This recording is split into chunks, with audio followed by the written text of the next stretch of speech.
Viva Voz, com Vera Magalhães.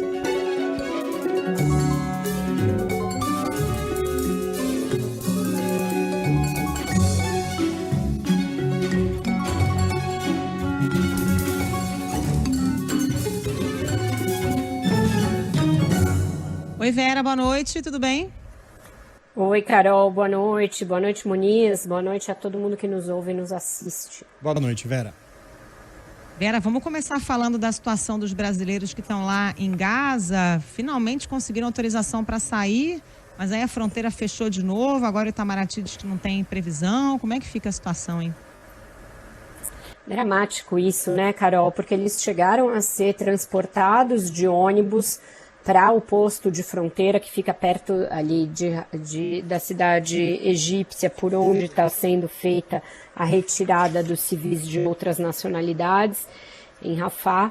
E aí, quando se imaginava que eles sairiam, a fronteira fechou de novo, porque tem prioridade às ambulâncias que carregam feridos, e aí passaram cerca de 5 ambulâncias, de acordo com o embaixador brasileiro na Palestina, Alessandro Candês, e aí outras ficaram retidas, e com isso as pessoas que não estão feridas, que estão sendo só retiradas pelos seus governos, ficaram numa fila, e nas palavras do nosso chanceler, Mauro Vieira, não se sabe se amanhã nem quando vão ser retiradas, o que é uma frase que também confere bastante gravidade à situação dos brasileiros. Teve outra boa notícia antes de se saber que a fronteira seria fechada de novo, porque se incluiu a avó de uma brasileira que não tinha nacionalidade brasileira, mas que estava sendo pleiteada para poder integrar o grupo dos brasileiros, que tem 18 crianças, 10 mulheres, 6 homens, e isso foi permitido, então tudo parecia que ia dar certo,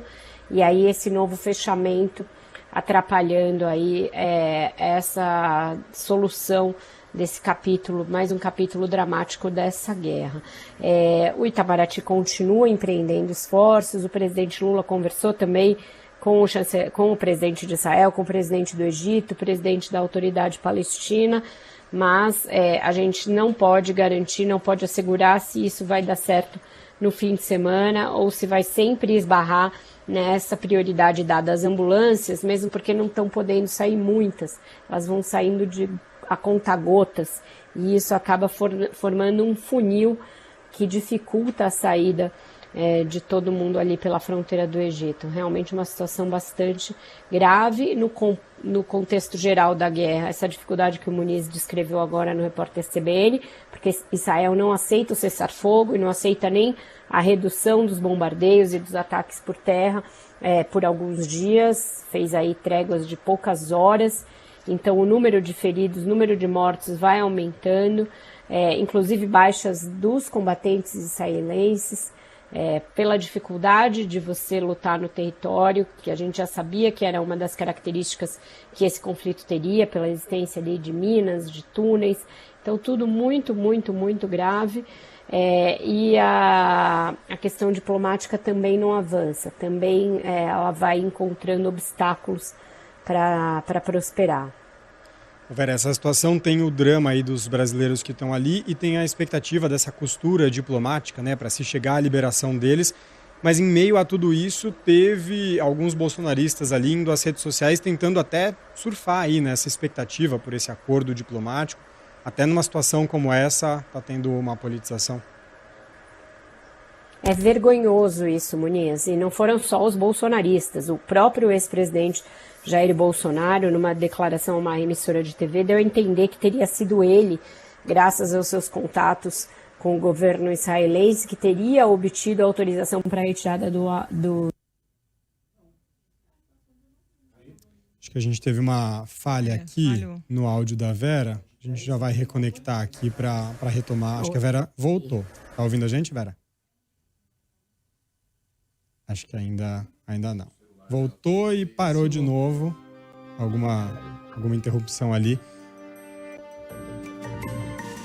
A gente vai refazer aqui a conexão com a Vera, porque é um assunto importante, né? Mesmo em meio a essa situação que é uma guerra fora do nosso país e uma situação dramática ali dos brasileiros aguardando, ainda tem essa questão política para a gente analisar por aqui. Vera voltou? Tá nos ouvindo?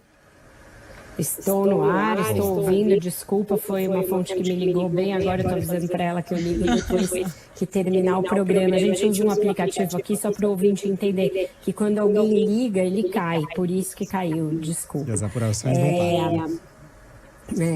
O que eu dizia era que é vergonhoso um ex-presidente da República não ter a compostura de se portar numa situação como essa que envolve a vida das pessoas, querer surfar, querer dar uma de fanfarrão e querer tirar dividendos políticos e proveito político numa situação na qual ele não tem nenhuma ingerência, nenhuma participação, ainda que ele fale com autoridades do governo israelense, essas coisas não são negociadas nessa base.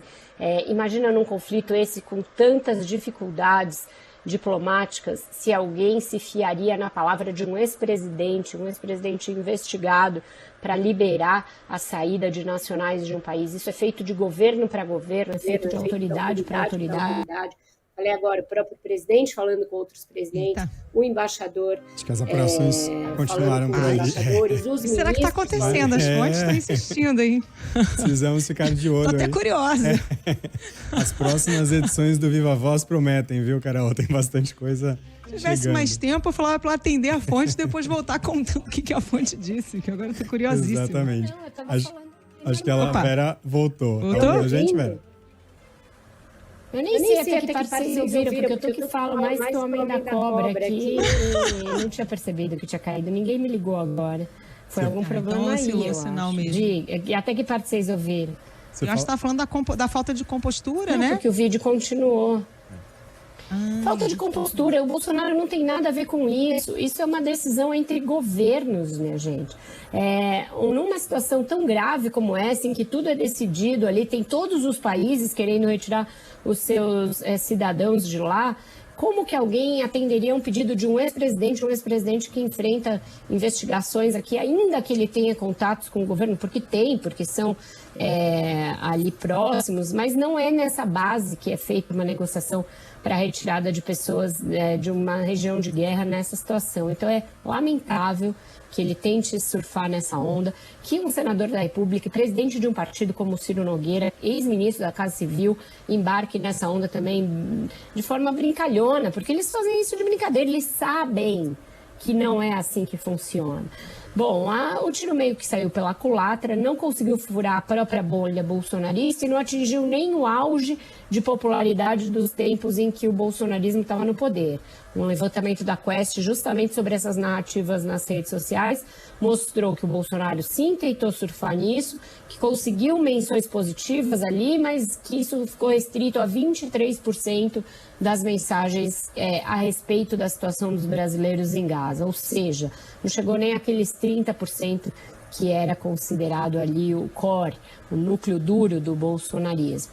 Mas é lamentável, é até ridículo, coloca a gente, analista, numa situação ridícula, como quando eu comecei a receber de políticos ali, Bolsonaro conseguiu, falei, o senhor tá de brincadeira, né? Mandei para os políticos, eles mandaram com risadinha, ou seja, nem eles acreditam nisso, entendeu? Estão brincando com as pessoas, brincando com coisa séria, coisa que envolve a vida das pessoas.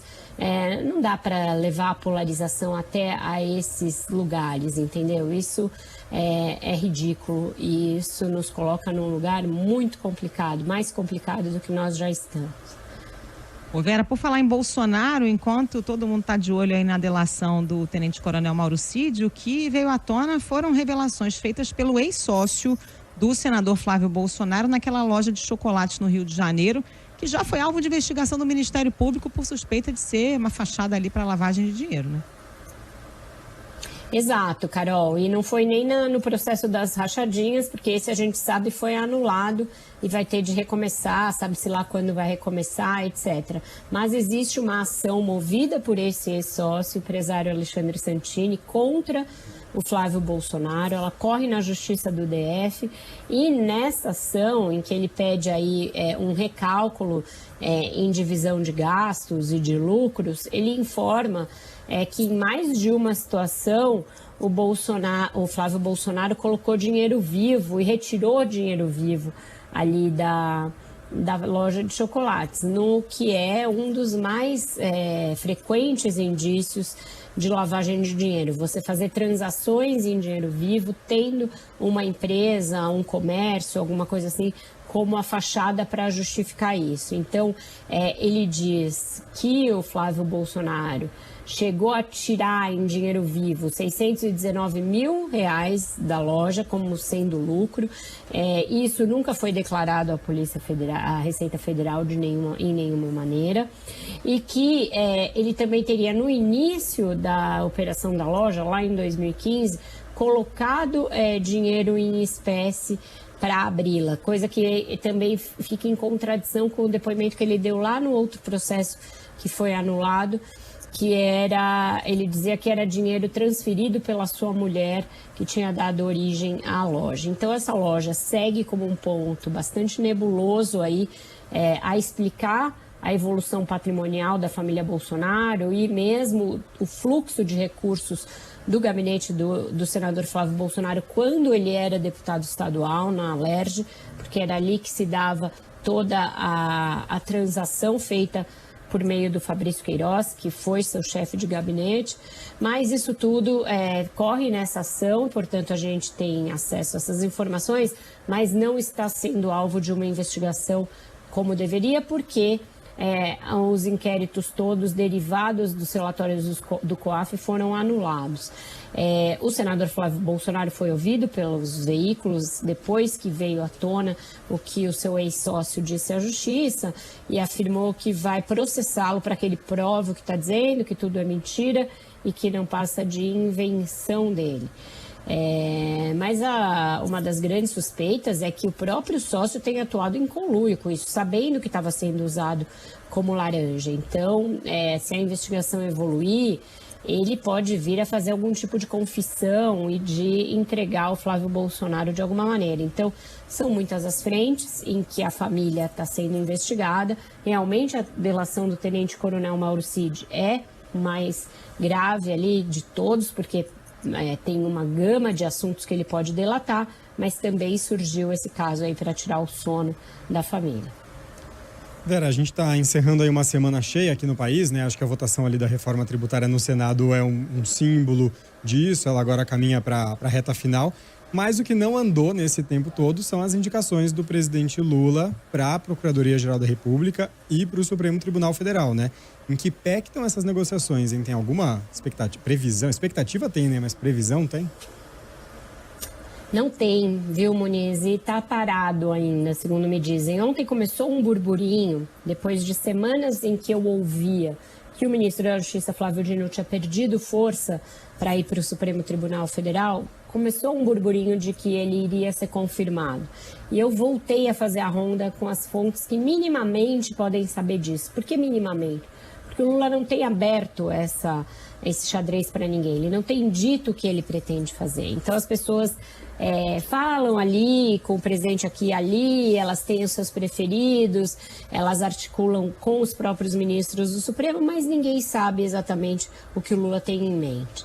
E aí me dizem que continua tudo mais ou menos como antes, e a disputa ainda entre Flávio Dino e outro ministro do próprio governo, que é o advogado-geral da União, Jorge Messias, e que o presidente do TCU, Bruno Dantas, estaria meio fora do par.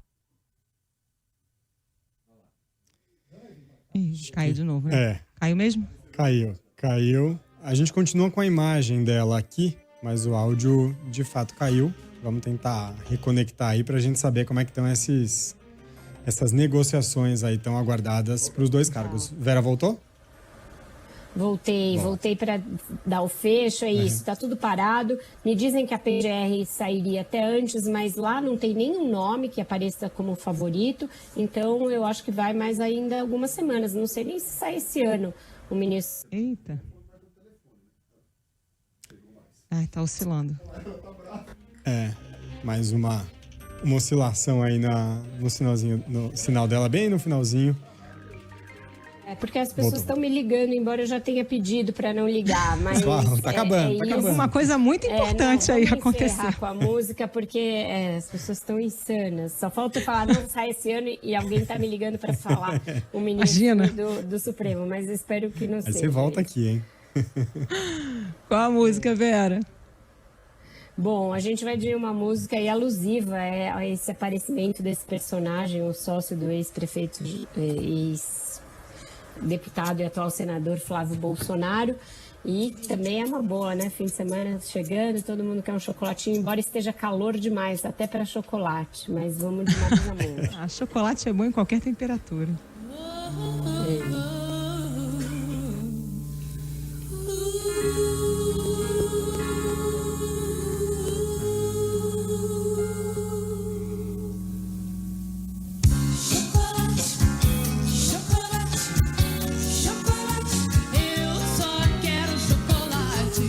Valeu, Vera. Obrigada. Bom fim de semana para você.